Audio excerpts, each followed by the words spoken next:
So with this video, we just want to give an overview of what to expect. And contrary to what you might have heard, anytime we're going into a divorce or a custody case, there's a default that the judge is going to do, unless there's certain exceptions that are present.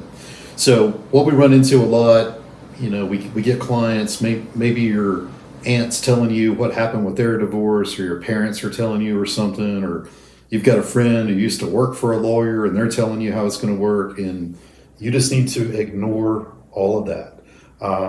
They all mean well, but with all due respect, we're the experts, we're the ones that do this, we're the ones that are in front of your judge a lot, and even the same judge now, if it was the same judge that did a divorce 10 years ago, the law has changed since then, and a lot has changed with the judge.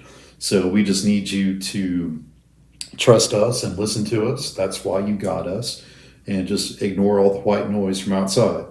And, I got that in my personal divorce. My parents would try to tell me how the law worked, and it just wasn't right.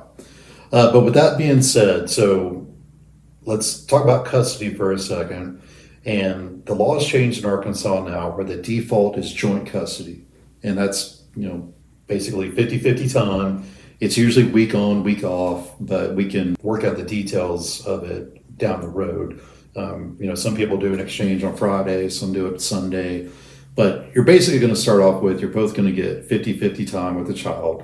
You're both going to be participating in the health and education decisions. And so that's the default, unless we have something that's going to make the judge not do that. And so here are the big reasons where we don't do that. So one is if there's an issue with drugs or alcohol.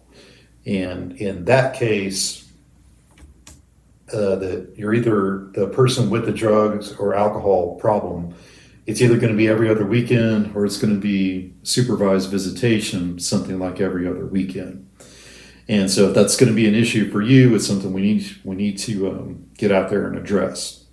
The other exception for it is domestic battery, if there's a history of that, or even now, sometimes the courts are just going with just anger, and some guys actually hit their wives, hit their kids. It's usually the man.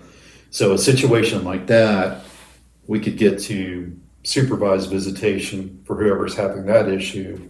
But there's also just this general anger thing, and this wasn't an issue when I got my divorce, but now you can have folks who are real angry. They don't really hit anybody, but they're yelling a lot, they're throwing things. And we have had courts lately avoid the joint custody and go to every other weekend when there's been anger issues. So that's what we're looking for, either drugs, alcohol, domestic battery, or anger. Outside of that, as long as you're living here, we're going to be looking at joint custody. Now, if one of you is going to be moving away, and especially with military, then it's going to revert to something more like every other weekend.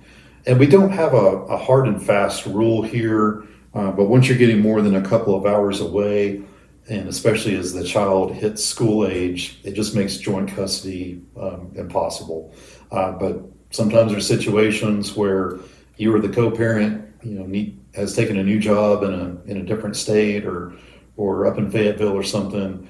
So in a situation like that, well, we tend to avoid joint custody. The other thing is, you're going to split half the property, and everything is marital property pretty much, unless somebody got it from an inheritance. And so it doesn't really matter whose name it is, whose name it's in, or whatever. But you're going to get half, they're going to get half. The biggest question we get is about the house. And you'll either have to agree that somebody's going to get the house and then pay the half of equity to the other, or the judge is going to force you to sell it. And at the time of this video being shot, housing prices are still very, very high. So most everybody's choosing to sell it and split the proceeds. But no matter who says what, or if your soon-to-be ex is being angry, they can't permanently kick you out of the house. They can't permanently keep the house. It's going to get divided evenly. And then retirement accounts are also going to be fair game. And so if you're the one with the big retirement account, they're going to be entitled to roughly half of it. But if your soon-to-be ex is the one with the retirement account, then you're going to be entitled to roughly half of that. So those are the big assets that we'll address. But going into it, you should just expect joint custody unless we have one of those exceptional issues, and just expect the property to be split up just pretty much in half. Usually we end up coming to an agreement on the property, but you're not going to get cut out, or you're not going to be able to get the lion's share of the property. There's just no basis in the statutes for it. Thanks.